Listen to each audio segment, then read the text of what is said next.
बिस्मिल्लाहिर्रहमानिर्रहीम। अस्सलाम वालेकुम नाज़रीन, अमरीकी सदर एइज़नहावर ने एक बार कहा था कि दूसरे ममालिक अपने दुश्मन ममालिक के ख़िलाफ़ फ़ैसला कुन नताइज के लिए अपने फ़ौजी मरवाते हैं और इस तरह अपना बहुत सारा जानी और माली नुकसान उठाते हैं।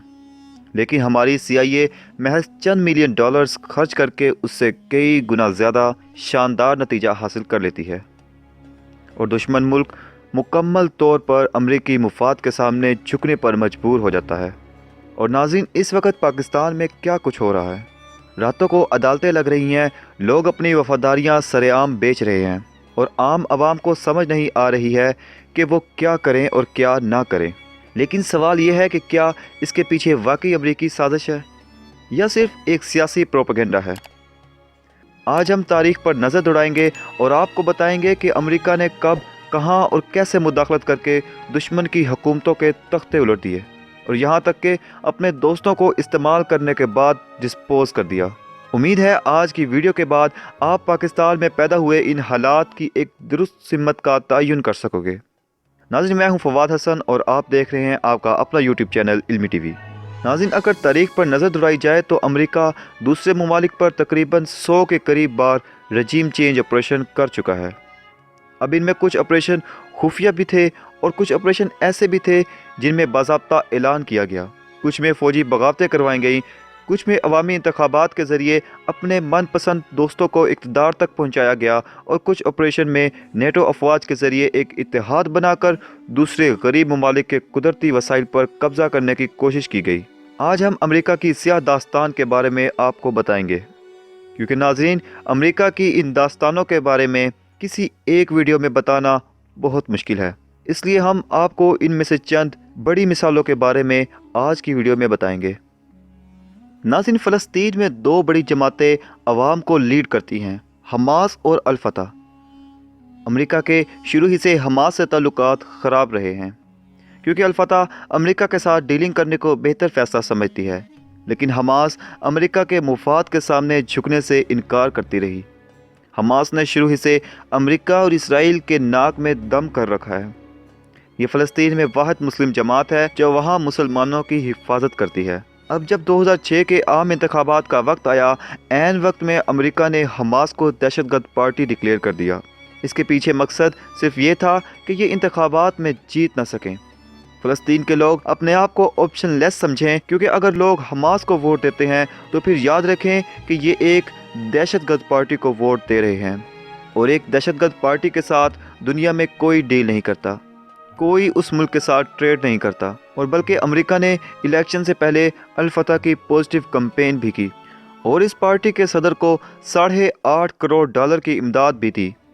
और यूँ अमेरिका और इसराइल ने चंद करोड़ डॉलर में फ़लस्तीनी मुसलमानों की आज़ादी को हाईजैक कर लिया। इराकी वज़ीर-ए-आज़म फैसल दोयम ने अपने दौरे हुकूमत में अमेरिका को खुश करने के लिए अपने मुल्क में अफरा तफरी का माहौल पैदा कर रखा था। अब ऐसे हालात में इराकी जर्नैल अब्दुल करीम कासी जज्बे खुददारी लिए बगावत करते हैं और इराकी वज़ीर-ए-आज़म फैसल दोयम को बरतरफ कर देते हैं।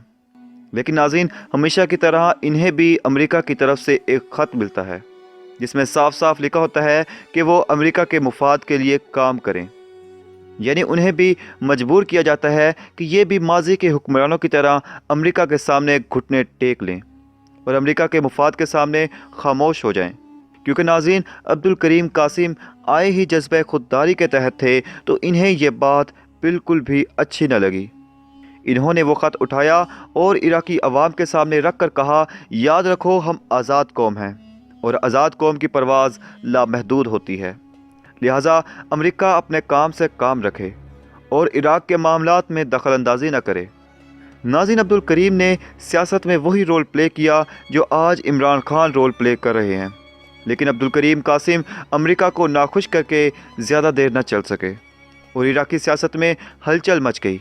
अमेरिका ने उनके ख़िलाफ़ ऐसा रजीम चेंज किया कि उनके तमाम इत्तेहादी उनको छोड़ गए और आखिरकार उनको गोली मार दी गई। नाज़रीन, 1964 में ब्राज़ील बहुत तेज़ी से तरक्की कर रहा था और ऐसा लग रहा था कि ये आने वाले वक्त में दुनिया को लीड करेगा। ब्राज़ील उसी रोड मैप पर चल रहा था जिस पर चलकर चीन ने अपने आप को सुपर पावर साबित किया اور برازیل کو اس راستے پر چلانے والے برازیلی لیڈر جاؤ گولٹ تھے۔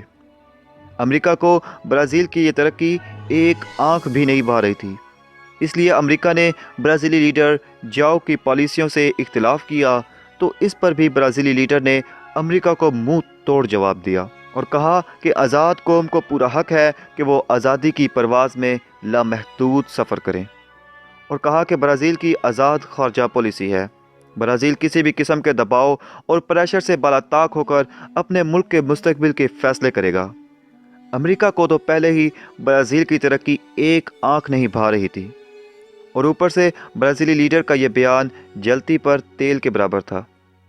امریکہ نے برازیلی لیڈر کے خلاف ایسا رجیم چینج آپریشن کا آغاز کیا کہ دیکھتے ہی دیکھتے برازیل کی فوج نے جاؤ کا تختہ الٹ دیا اور انہیں جیل میں قید کر دیا، اور پھر امریکہ نے 1980 تک عسکری قیادت سے برازیل پر حکومت کروائی اور ان سے ایسے فیصلے کروائے اور ایسی پالیسیاں بنوائی کہ اگلے کئی دہائیوں تک برازیل سپر پاور بننا تو دور، بننے کے بارے میں سوچ بھی نہیں سکتا۔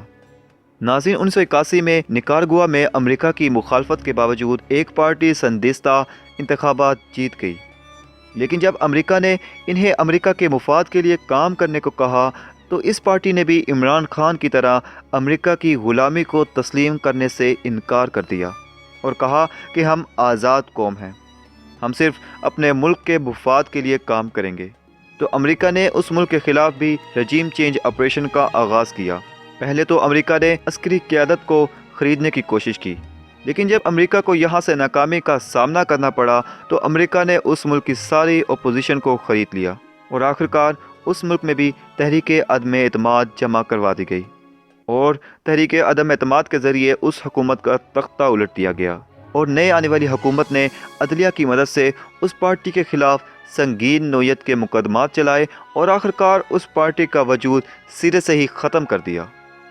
ناظرین، اگر ان تمام واقعات پر نظر دوڑائی جائے تو یہی سب کچھ آج پاکستان میں بھی ہو رہا ہے۔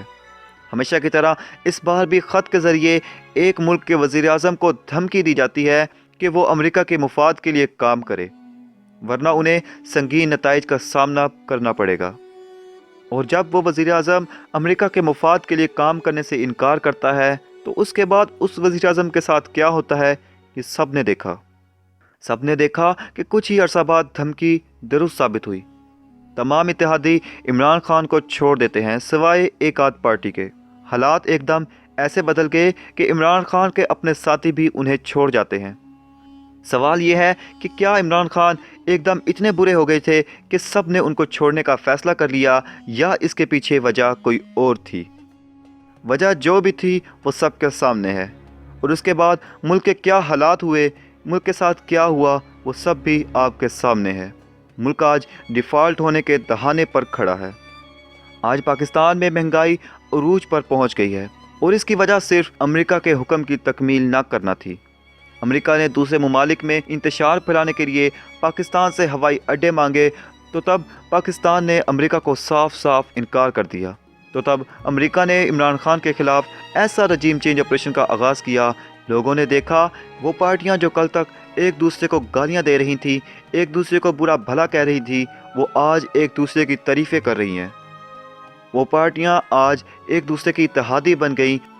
دعا ہے کہ اللہ پاک ہمارے ملک کے حالات پر رحم فرمائے۔ آخر میں اس شعر سے اجازت چاہوں گا۔